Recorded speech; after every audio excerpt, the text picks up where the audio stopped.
तो सज्जना आपको ये प्रसंग सुना करके ये दिखा रहा था उस देवी के पास में भी कृपा थी, लेकिन विक्रमादित्य ले लिए सब कृपा, तो कृपा समाप्त न हो गई। उसी प्रकार से 33 करोड़ देवी देवता है, अगर कोई भक्त उनको प्रसन्न करके उनके सारे आशीर्वाद को कृपा को ले लेंगे न, तो आप ठन ठन गोपाल रहिएगा, आपको कुछ भी मिलने वाला नहीं है। मतलब देवी देवताओं की कृपा समाप्त हो सकती है, ये कुआं तालाब नदी के समान है, लेकिन सदगुरु के अंदर में जो कृपा है ना, वो कृपा कभी समाप्त होने वाली नहीं है। ये समुद्र के समान है, समुद्र से कितनों पानी निकालिए कभी समुद्र खाली नहीं होगा, वो तो भरा हुआ ही रहेगा, भरा हुआ रहेगा। उसी प्रकार से सदगुरु के अंदर से कितनों कृपा निकलती रहेगी, इनकी कृपा कभी समाप्त होने वाली नहीं, इनकी कृपा इनके अंदर में भरी ही रहेगी। इसलिए गोस्वामी तुलसीदास महाराज ने सदगुरु को कृपा के समुद्र का ये कृपा के समुद्र है। और आगे क्या कहा, ये मनुष्य के शरीर में हरि है, मतलब ईश्वर है, परमात्मा है, कोई साधारण नहीं है। संत कबीर साहब ने भी सदगुरु के लिए कहा, गुरु साहब करी जानिए रहिए शब्द समाय, मिले तो दंडवत बंदगी पल पल ध्यान लगाए। गुरु को साहब करके जानना चाहिए। साहब मतलब होता है मालिक, परमात्मा, ईश्वर।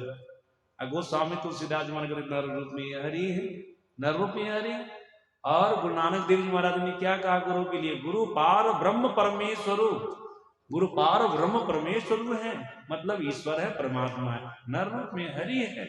अपने भक्तों के दुख को हरण करने वाले हैं, अपने भक्तों के संकट को हरण करने वाले हैं, ये नर रूप में हरि है, नर रूप में हरि है। आप लोग गुरु महाराज के लिए कभी सुने होंगे, मैं आचार्य श्री के साथ 2013 ईस्वी में समस्तीपुर जिला में गया था, वहां जिलाधिवेशन हो रहा था, 2 दिनों का सत्संग था, जिलाधिवेशन था। पहले दिन का सत्संग समाप्त हुआ, सत्संग मंदिर में आचार्य श्री ठहरे, तो उनके साथ में हम लोग जो भी थे रहने वाले सब ठहरे थे। रात्रि काल का सत्संग मंदिर में ही हुआ। आरती के बाद वहां पर एक महिला आई जिनका नाम अरुण दासिन था। वो हमको कहती है, बाबा हमारे साथ बहुत बड़ी घटना घट गई। मैंने कहा क्या हो गया? देखिए यहाँ जो जिलाधिवेशन हो रहा है ना, पुरुष वर्ग के लोग नहीं करा रहे, महिलाएं सब मिलकर के करा रही हैं, उसका मैं अगवा हूँ। हम ही लोग जिलाधिवेशन का प्रोग्राम लेके कृपागर से आए थे, करा रहे हैं। बाबा देखिए जिलाधिवेशन का प्रोग्राम लेकर के आए, रसीद सब छपवा लिए, और जहां पर सत्संग हो रहा वहां पर ध्वजारोहण भी करवा दिए, सब कुछ हो गया।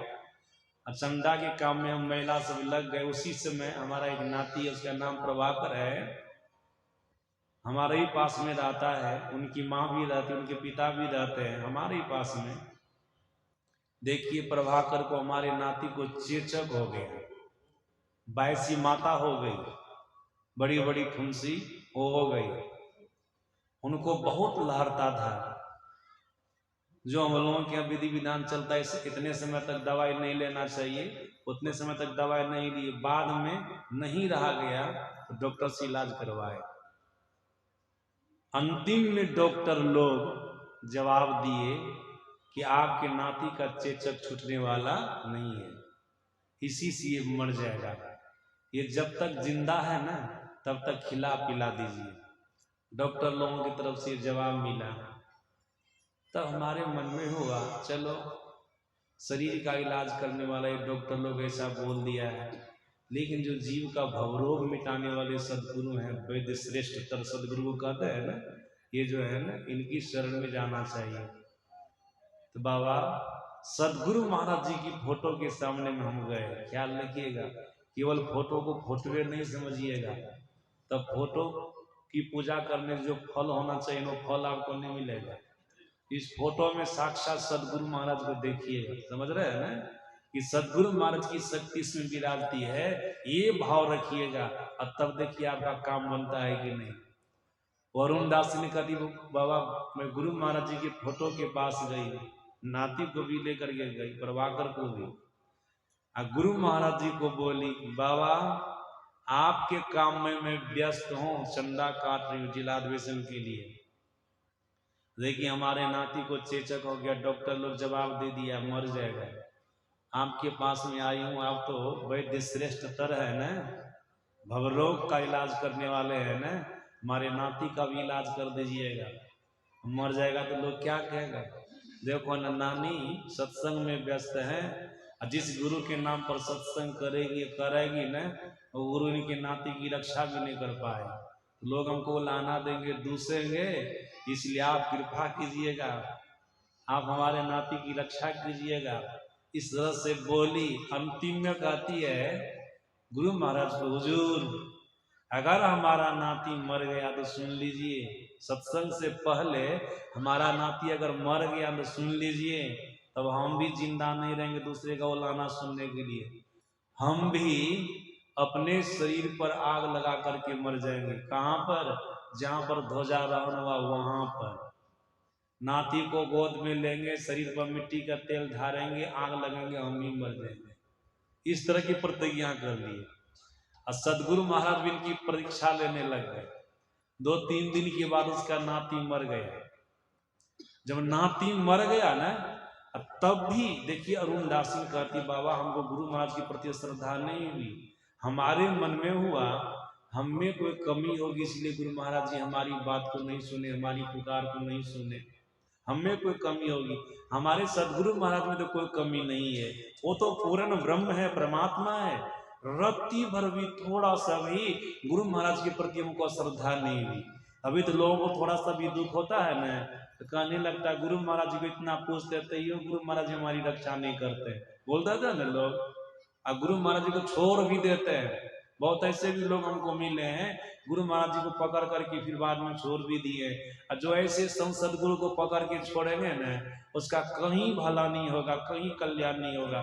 याद रखिएगा, कोई साधारण पुरुष नहीं है, साधारण पुरुष नहीं है, परमात्मा को प्राप्त किए हुए महापुरुष हैं। ये नर रूप में हरि हैं, नर रूप में हरि हैं। सज्जनों, गुरु महाराज के फोटो के सामने हम बोल रहे हैं, बोल रही है वो, मर जाएंगे हम भी। दुमका जिला की घटना है, महर्षि संत श्री परमहंस जी महाराज अपने प्रवचन में कहा करते थे बराबर, और गुरुनिवास में अपने भक्तों को भी सुनाते थे।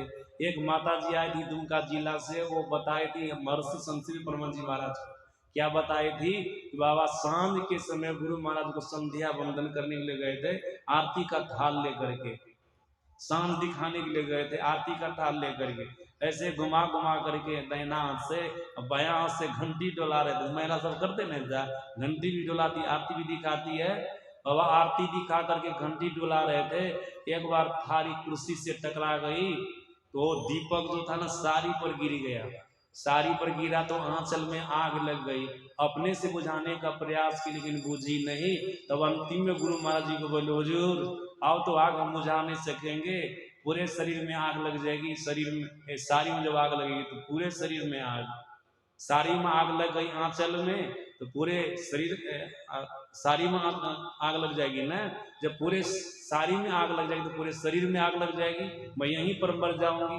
लोग जानेंगे कि गुरु महाराज जी को सांझ दिखाने गए और वहीं पर जल करके मर गए आरती के थाल से, दीपक की आग से, तो क्या होगा? रक्षा कीजिए। पुकार करने लगे ना, गुरु महाराज जी फोटो से प्रकट होकर के साड़ी की आंचल में जो आग लगी हुई थी उसको बुता दिए। महर्षि संत सेवी परमहंस जी महाराज जी अपने